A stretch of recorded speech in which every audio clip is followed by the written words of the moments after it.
I am going to talk a bit about how I think art has the possibility of changing the world. And I'm going to start by talking about my progression and development as an artist.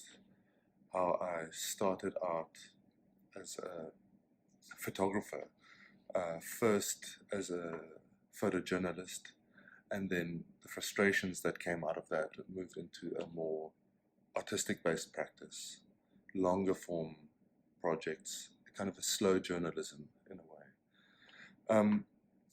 To me, photography and good art has the capacity to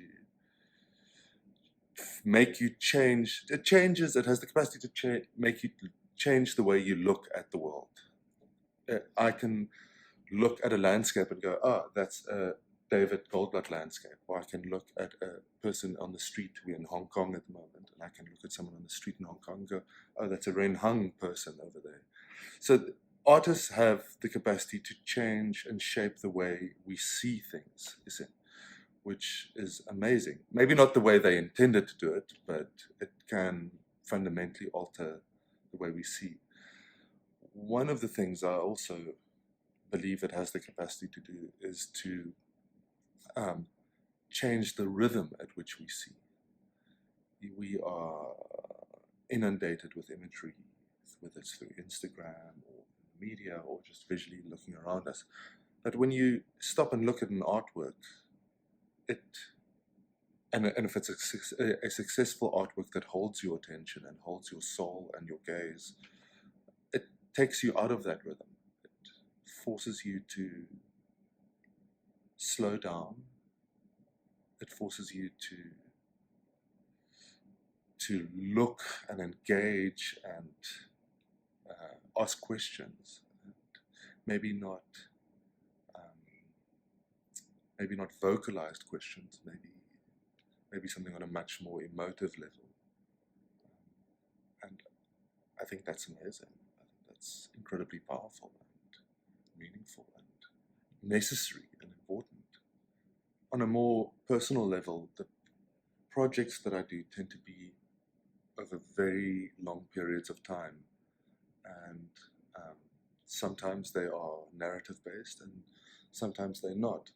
But it always starts with something that I see that grabs my attention and that I can't let go of until I take a lot of time looking at it and wrestling with it and engaging with it and trying to figure out why I'm attracted to this.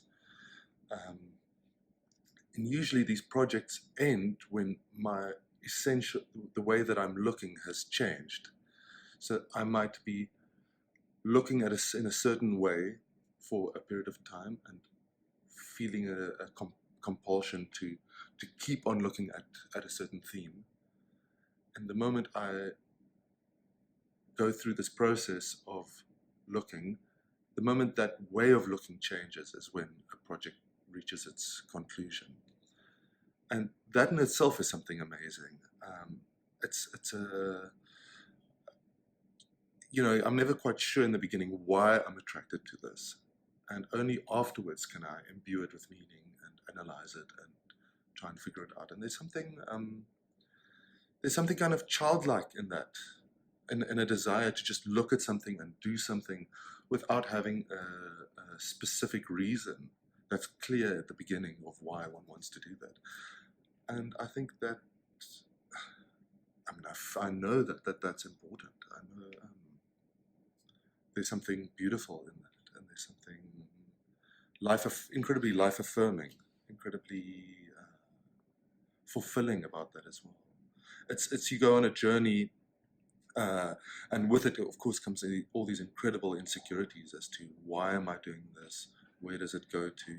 What's the resolution of it? But at the end, it concludes itself, and